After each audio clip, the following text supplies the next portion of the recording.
Hola, buenos días.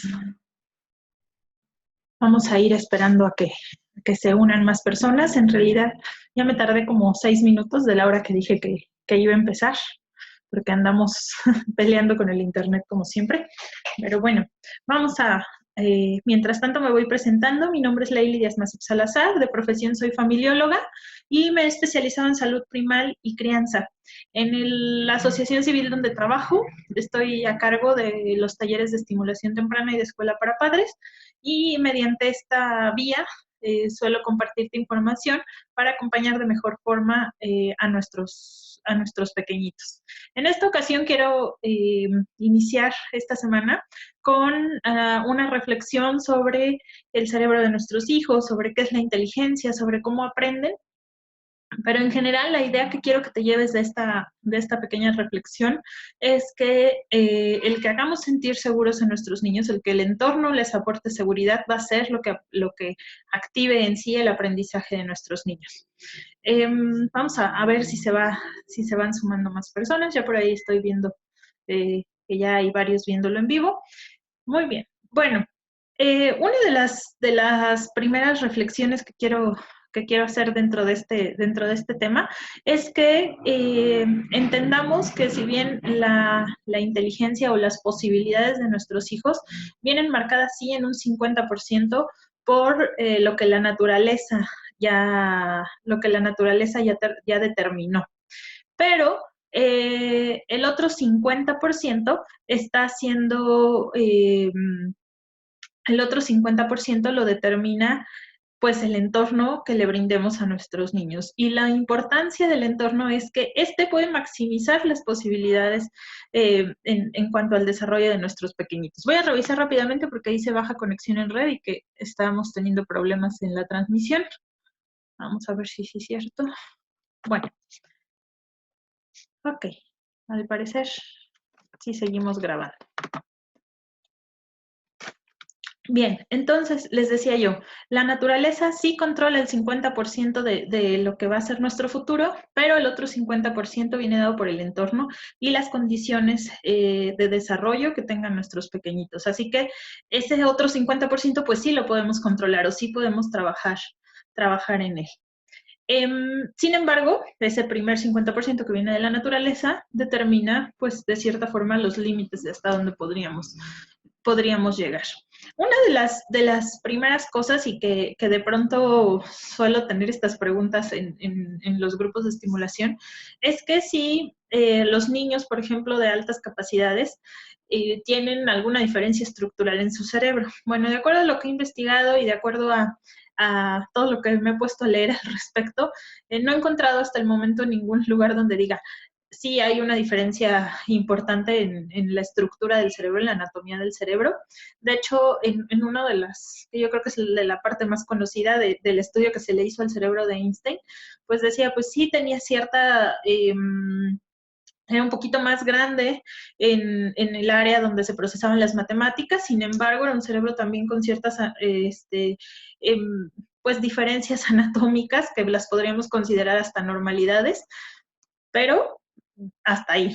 Y ahora que hay mayores estudios, que hay mayores herramientas para analizar el cerebro, pues dicen, pues todos los cerebros son diferentes, no es que no se han encontrado coincidencias significativas que digan, bueno, esto hace que una persona vaya a ser o no vaya a ser más inteligente que otras. Tampoco se ha logrado aislar como tal un gen de la inteligencia que nos diga, esto determina que tal persona vaya a tener estas capacidades para procesar información o para responder preguntas más rápido. Lo que sí se ha hecho son pruebas de coeficiente intelectual, y hay pruebas de coeficiente intelectual para diferentes edades. Y lo que nos demuestran estas pruebas es que los puntajes más altos vienen determinados cuando hay ciertas características del entorno que permiten a los niños potencializar ciertas habilidades. Ahora, algo importante del coeficiente intelectual que debemos de decir es que no es estable. Puede ser que en algún momento de nuestras vidas tengamos un puntaje más alto y en otro momento de nuestras vidas el puntaje sea más bajo, que conforme vayamos envejeciendo este puntaje vaya también hacia abajo. Es decir, depende en mucho de la parte de nuestra salud, pero también del entorno y de cómo este entorno nos genera estimulación. Otra parte importante a decir sobre la inteligencia es que no está relacionada con las calificaciones que nuestros hijos o que nosotros mismos estuvimos obteniendo dentro de nuestro ámbito escolar o ya sea formal o informal. Eh, Estas calificaciones de alguna forma sí dependen de nuestra inteligencia, pero en realidad no es que sea un puntaje que pueda determinar qué tan inteligentes somos. Puede ser que a veces nos presentamos a esa prueba cansados, teníamos algún problema familiar, algún problema emocional, es decir, hay cierta relación, pero incluso los estudios nos dicen, esta relación no tiene tampoco mucha fuerza, no es representativa.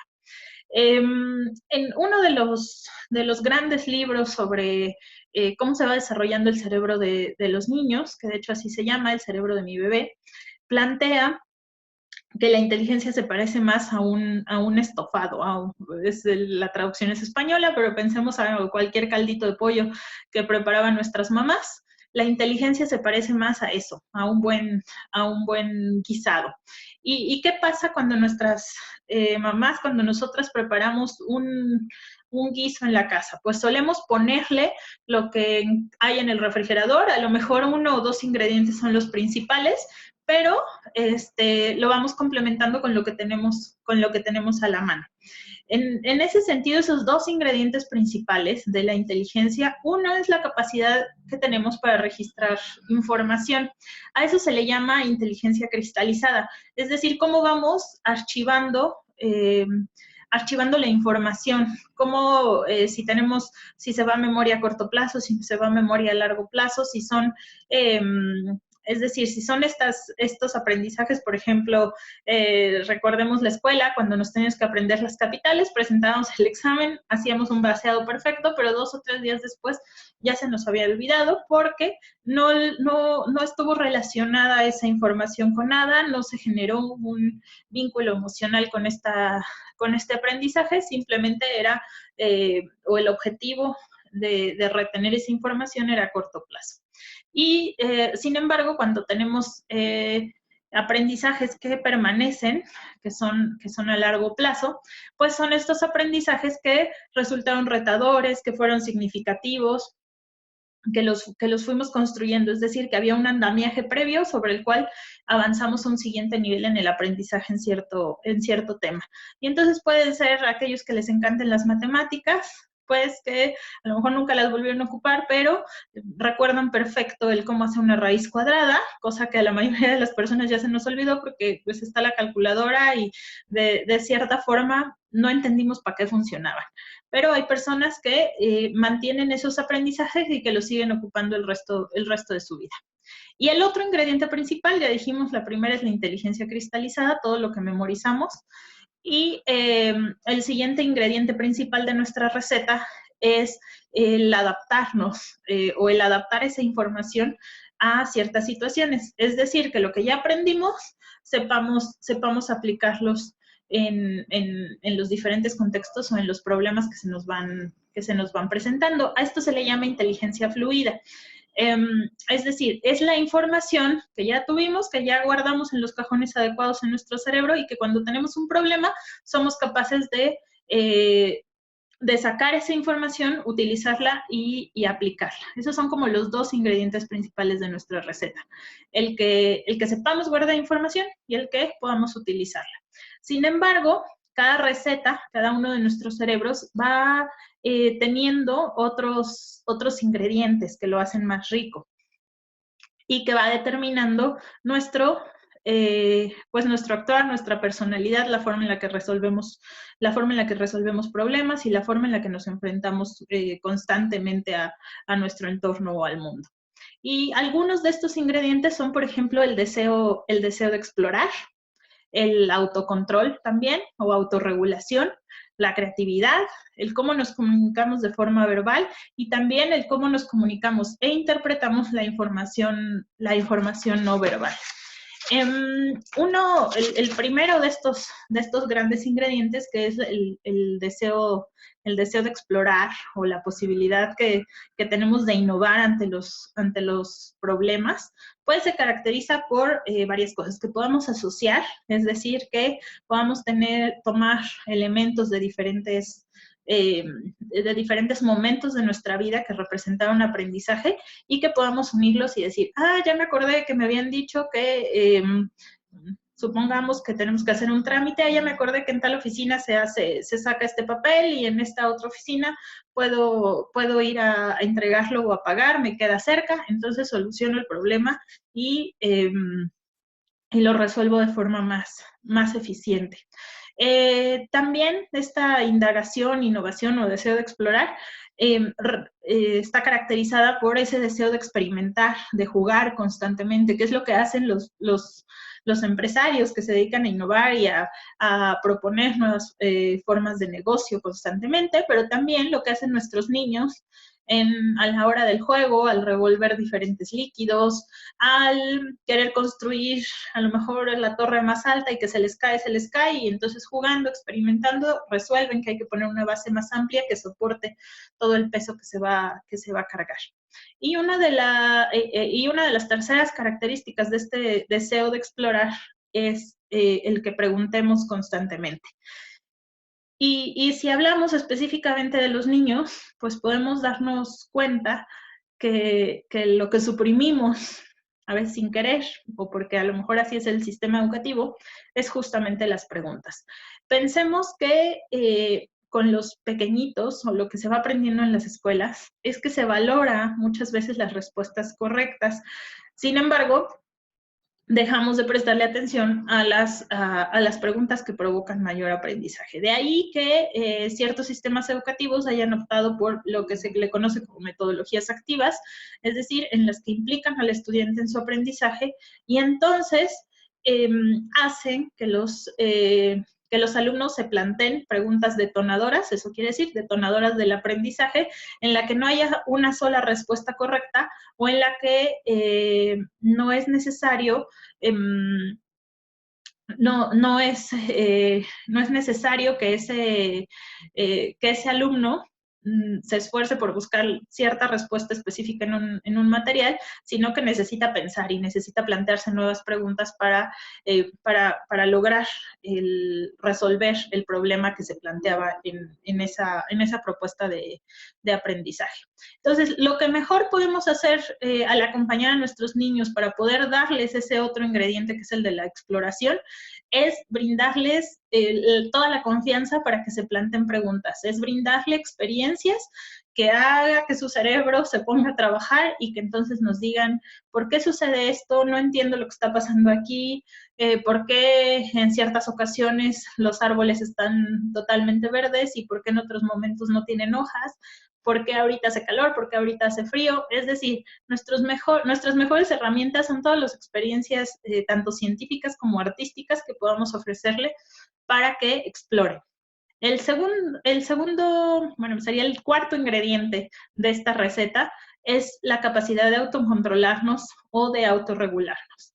Aquí les voy a platicar de un experimento que se hace alrededor de los años 60, en el que un investigador pone a niños desde preescolar hasta ya llegar a la secundaria en una mesa donde hay 2 galletas, y estas galletas están casi recién salidas del horno, huelen bien, se ven bien, son galletas con chispas de chocolate, y le dicen a los niños, hay 2 galletas, ahorita solo te puedes comer una, pero voy a salir unos minutos, y si cuando regrese no te la has comido, entonces te puedes comer las 2. Entonces dejan así a los pequeñitos, hacen todo este estudio con niños de diferentes edades, y resulta que obviamente los niños más pequeñitos, pues algunos lograron llegar a lo mejor a los 10 minutos, y no solo se comieron una, sino se comieron las 2, pero pero todavía no regresaba el instructor, y otros, sobre todo los más grandes, fueron capaces de tolerar ese tiempo de esperar y poder comerse las dos galletas. ¿De qué nos habla este experimento? Bueno, que el cerebro tiene que prepararse, tiene que desarrollar ciertas funciones ejecutivas que le permiten ser capaz de tomar decisiones, de adaptarse a situaciones, de aceptar reglas o también de preguntar si las reglas son adecuadas o son justas. Eh, y que este cerebro debe desarrollar también la capacidad de mantenerse enfocado y apagar el switch cuando hay distracciones que son improductivas.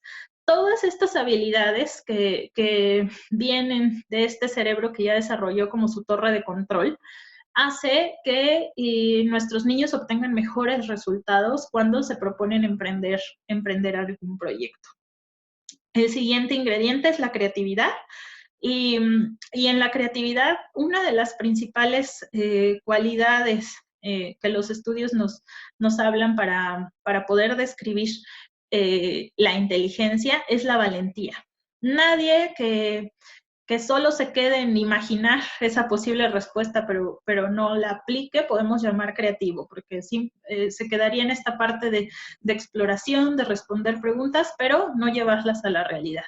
Entonces, una parte ahí importante que podemos acompañar a nuestros niños es que se animen a probar esas ideas que se les ocurren, que se animen a resolver problemas, aunque el objetivo no se cumpla. Eso, en esta parte les estamos enseñando a fortalecer la voluntad, a esforzarse, a seguir planteándose preguntas más complejas para resolver cualquier conflicto que se les presente.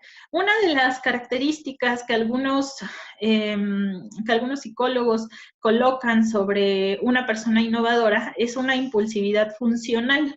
Está como muy complejo el concepto, pero nos habla de que justamente de esta parte de la creatividad que les decía, de que seamos capaces de hacer las cosas o de aventarnos a hacer las cosas, de motivarnos, de automotivarnos a hacer las cosas, siempre y cuando sean para algún fin, porque podemos hablar de impulsividades como a lo mejor estas cosas que hacen en algunas universidades americanas de cómete 19 pizzas y a ver quién gana, ¿no? Que no tienen ningún sentido, que nos pueden enfermar y que son incluso en contra de algunas de las cosas o de nuestros objetivos personales. Esta impulsividad funcional que acompaña a la creatividad implica que seamos capaces de aventarnos a asociar, a construir, a generar sistemas de memoria, es decir, a que utilicemos lo que hemos venido aprendiendo para resolver problemas muy complejos, para proponer soluciones. Y bien, así vamos llegando a otros ingredientes. Ya les decía yo, un ingrediente más es el de la comunicación verbal. En cuanto a los que estudian lenguaje, nos dicen que el uso del lenguaje habla mucho de cómo funciona nuestro cerebro. El que tengamos más palabras amplía el que sepamos el concepto de esas palabras, no solamente que las podamos leer o que alguna vez las hayamos utilizado, sino que sí sepamos lo que significan y las apliquemos bien, implica que nuestro pensamiento es aún más complejo. Y le llaman a esto el software del pensamiento, a este número importante de palabras o que se va ampliando en nuestro vocabulario. Entonces, ¿cómo podemos acompañar a nuestros niños en este sentido? Leyendo desde que son bien pequeñitos. Los libros, no nada más se trata de desarrollar habilidad de lectura para que en la escuela no les cueste tanto trabajo, sino que cada vez que le leemos un libro a nuestros niños, les damos la posibilidad de que imaginen, de que aprendan nuevas palabras, de que se planteen preguntas sobre las emociones que esas historias van envolviendo, que se planteen preguntas, si hablamos de un libro histórico, por ejemplo, sobre cómo vivía la gente en esa época y qué sucedería si ellos hubieran vivido en esa época. O un libro futurista, o un libro que plantee algún problema social, o si tienen que leer una noticia. Es decir, cada situación, a partir de la lectura que les presentamos a nuestros niños, es como si le metiéramos más tarjetas de memoria o ampliáramos esta memoria de procesamiento de nuestros pequeñitos. Y por el otro lado tenemos la comunicación no verbal, y ahí las habilidades son tanto de cómo utilizamos nuestra comunicación no verbal, como la forma en la que interpretamos la comunicación no verbal de los demás. Una de las cosas que nos preocupamos en trabajar en estimulación temprana justamente es la relación que tiene la motricidad con el lenguaje. Muchos de los estudios hablan de que el desarrollo de la motricidad fina tiene que ver con la aplicación y el uso del lenguaje. Entonces, más allá de enfrascarnos en terapias del lenguaje a muy temprana edad o de manera muy precoz, pues tendríamos que trabajar en el andamiaje que tenemos para desarrollar esas otras habilidades. La lectura de los rostros o la lectura de la comunicación no verbal en otras personas significa que somos capaces de generar una abstracción, de tomar todos los elementos que nos están presentando, postura, uso de las manos, los gestos, y darles un significado. En este sentido, podríamos hablar que es todo un proceso complejo, incluso más complejo el interpretar esta comunicación no verbal, más complejo que el entender lo que nos está diciendo las personas con palabras. Y esto hace que nuestros hijos desarrollen inteligencia emocional, sean empáticos y sean capaces de entender el mensaje por completo. Ahora pensemos que la única forma de desarrollar estas habilidades, pues, es pasando tiempo con ellos, es mirándolos a los ojos, es mostrándoles con nuestra misma actuación la forma de codificar mensajes en ese sentido. Bueno, haciendo un pequeño resumen, que este video ya duró mucho tiempo, haciendo un pequeño resumen, estos son los ingredientes en los que nos deberíamos de centrar a la hora de acompañar a nuestros hijos al desarrollar competencias que les permitan funcionar en la vida, que les permitan atender de forma eficiente, atender de forma eficiente los problemas que se les van presentando. Podríamos hablar aquí como de las bases para trabajar la inteligencia emocional con nuestros pequeñitos. Entonces, la receta o los ingredientes de esta gran receta, pues que les permitamos el adquirir nuevos aprendizajes, es decir, que a partir de las experiencias de la vida diaria, nuestros niños vayan conociendo nuevos conceptos, vayan aprendiendo también a memorizar la información que sea que tenga estas características, pero también que les pongamos situaciones en las que tengan que utilizar esa información que ya se les brindó. Motivemos también su deseo de explorar, motivemos a partir de situaciones esta autorregulación, que puede ser con experiencias tan sencillas como te toca la lista del súper, no vamos a comprar otras cosas más que las que vienen en la lista y tú eres el responsable de hacerlo. O en este momento, en este lugar, no podemos andar brincando ni corriendo, entonces vamos a tratar de quedarnos tranquilos. ¿Y qué podemos hacer mientras nos quedamos tranquilos en un lugar y estamos esperando pasar a lo mejor una consulta o algún trámite o en el banco? Estimulemos la creatividad en la resolución de problemas.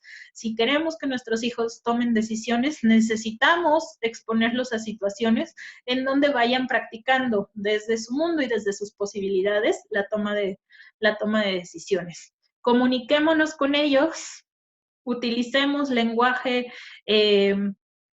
lenguaje claro, que sea rico en palabras y en conceptualizaciones. El español nos da para mucho en este sentido. Leamos con ellos, que ellos nos lean y estemos permanentemente con ellos. Un mensaje vía internet o un mensaje de WhatsApp o una llamada no les va a mostrar la forma adecuada de comunicarnos con otras personas, de relacionarnos con otras personas y de leer cuáles son las emociones o las necesidades de las personas a las que queremos.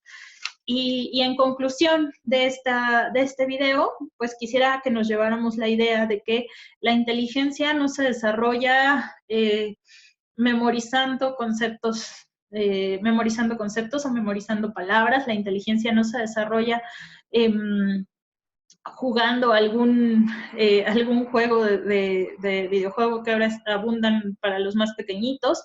La inteligencia no se desarrolla tomando millones de clases. La inteligencia solamente se desarrolla cuando estamos o nos sentimos acompañados, o como lo dicen algunos autores, la inteligencia solo se desarrolla en brazos de personas cálidas y cariñosas. La inteligencia se va a desarrollar cuando ese cerebro está tranquilo y está disponible para aprender. Cuando tenemos un cerebro que no está tranquilo, un cerebro que está sobreviviendo, que está preocupado por si más tarde va a tener que llegar a escuchar gritos en casa, por si hay o no hay una solvencia económica en casa. Cuando tenemos un cerebro que está preocupado porque a lo mejor hay alguna enfermedad en la familia, ese cerebro se va a encargar de prestar atención a lo urgente y no a lo que el entorno le propone para continuar aprendiendo. Entonces ahí nos llevamos pues un tip bien importante: vigilemos si hay algo que estresa a nuestros pequeños, si hay algo en que podemos ayudar para disminuir ese estrés, ya sea algo que esté sucediendo en la escuela, alguna situación familiar, incluso ahora hasta lo que escuchan en las noticias, que a lo mejor decimos, no les están prestando atención, pero sí están, pero la realidad es que sí están escuchando lo que está sucediendo y también les preocupa lo que está sucediendo. Entonces, brindémosle entornos saludables a nuestros niños, y con esto no quiero decir que los tengamos que meter en una burbuja, sino que seamos redes de apoyo para resolver esas inquietudes de nuestros niños y decirles qué hacer con ellas, ayudarlos a trabajar, a moldear esas emociones para que les permita prestar atención a lo que les interesa y a lo que les propone el aprendizaje. Y bueno, recordemos entonces en este sentido que lo complejo de la cosecha, lo rica que vaya a ser la cosecha respecto al aprendizaje de nuestros pequeños, no depende en realidad de la semilla, sino depende de todo lo que le brindemos a esa semilla para crecer. Espero que les haya gustado. Si tienen dudas o preguntas, por aquí me quedo un segundito, y si no, estaré leyendo el video durante el día. Lo voy a colgar también este video en la página de internet, y si quieren proponer también temas, por aquí las puedo leer. Muchas gracias. Creo que no hay preguntas. No, muy bien. Me dio mucho gusto volver a estar en otro video, y vamos a tratar de hacerlo cada semana. Muchas gracias.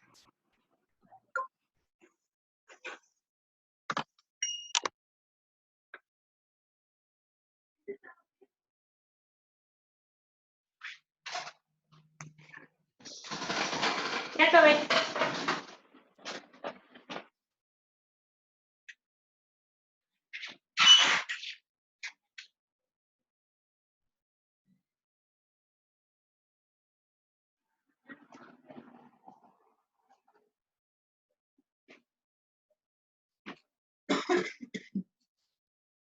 Hola, ¿cómo están?